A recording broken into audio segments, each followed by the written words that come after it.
Today I'm going to talk about my real estate exit strategy that has made me millions of dollars over the years. Hi, my name is Adam Sandler. No. I'm doing the same thing I always do where I say, AbrahamGray. God, it's so lame. All right. You don't like it? I mean, whatever, it is what it is. You can change it. It's lame, but okay. You can change it if you want. My name is AbrahamGray, and I'm an entrepreneur and a real estate investor that has millions. AbrahamGray, and I'm an entrepreneur and a real estate investor that has had hundreds of businesses and millions Of dollars. Hi, my name is AbrahamGray, and I'm an entrepreneur and a real estate investor that has bought, sold, and run hundreds of businesses and thousands of properties all throughout the United States. Today I'm going to talk about my real estate exit strategies based on how the market is. On an earlier video, I talked about how you need to pivot based on how the market is. So on a hot market, I do one thing.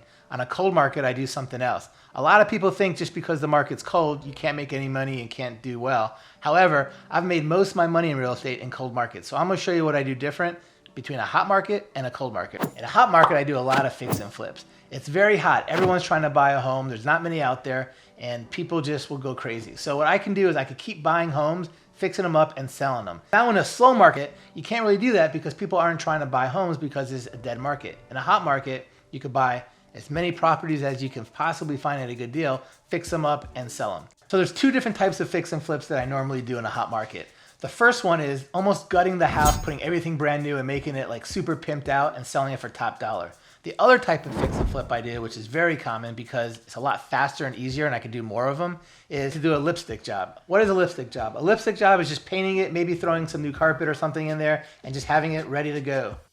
The other thing I could do in a hot market is I could buy a lot of homes, and instead of fixing them up, I could find other investors that can't find the deals I can find and flip those homes to them without even doing anything to them. Finally, in a hot market, the other thing I can do is I could basically go under contract with different sellers. And instead of actually purchasing the property, I could wholesale the property to another investor. The difference between wholesaling a property and fixing and flipping one, or just flipping one, is that I don't actually ever own the house. I own the contract, and I'm just selling the contract to another investor for a certain price without even having to use any of my own money to buy it. Cold market, this is what I do. I don't do as many fix and flips because it's very hard to sell. Usually the market is very slow. Not many people are trying to buy, so it's not like something where you could just sell tons of homes. So in a slow market, I do a lot of buy and hold. Buy and hold is different things. Sometimes I use my own cash. Sometimes I get owner financing. Sometimes I buy it subject to. Subject to is basically buying a home where the owner has a mortgage on it. I make them keep their mortgage in place, and I just make the payments for them. Of course, you can use all these strategies together.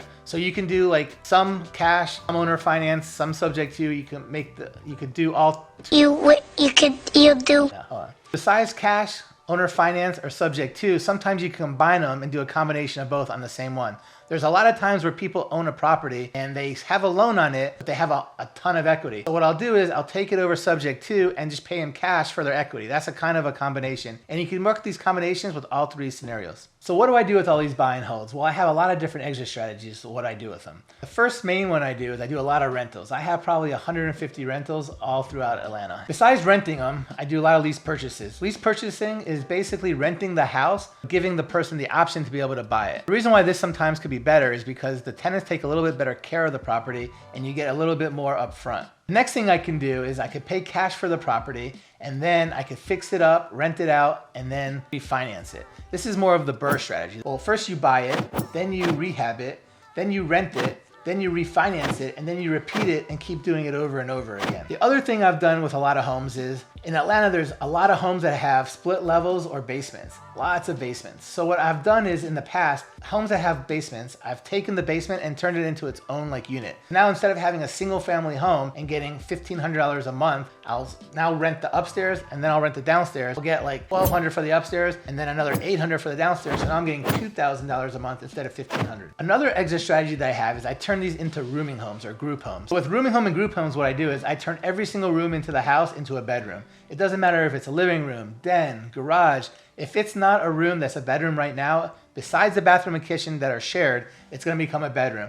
I typically can get 10, 12, or even more bedrooms into these homes. And instead of getting, again, $2,000 a month for rent for the house, I could probably get $500, $600, $700 a month for each room. So, if you have 10 rooms, that's $7,000 instead of $2,000. Now, I do pay all the utilities and everything else, but I'm getting $7,000 instead of $2,000. For the homes that I buy on a seller finance or a subject to, I do a lot of wraps.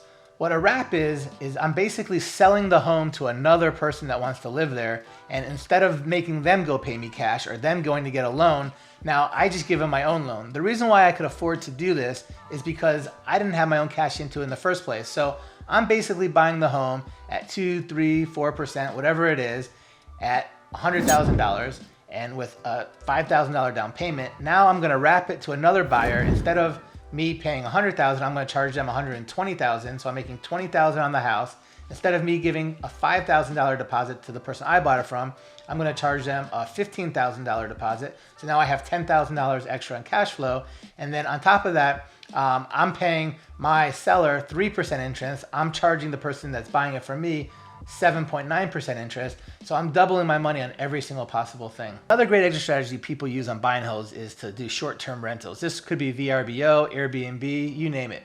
But Airbnb is a lot of work if you do it yourself. I have someone that manages all my Airbnbs, but again, instead of getting $1,500 a month in rent, I'm typically getting about 3 times the amount. So I'm getting $4,500. Now I do have to furnish it and make it a little bit nicer, but the returns are incredible. So a lot of you are wondering how I get all these deals. Well, I'm not gonna tell you today.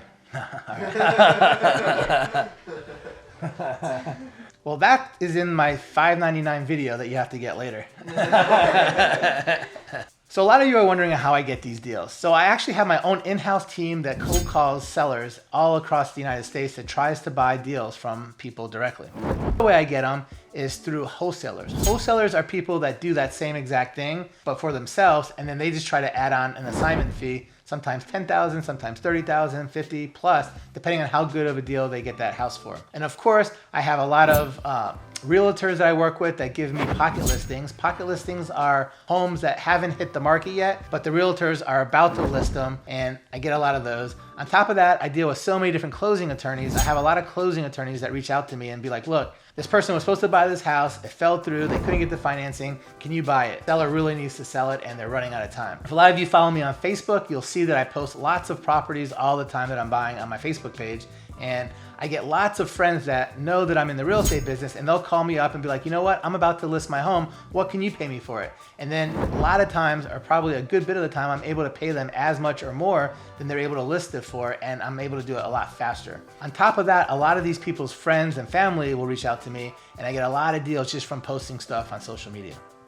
I hope you guys enjoyed the video. Please like, subscribe, and... You said please. Yeah, I know. I'm not gonna beg that. I hope you guys enjoyed the video. Please don't please me. Please don't please me. Like, subscribe, and comment on other videos you want to see me do later. Well, miss, I guess I'll be on my way now.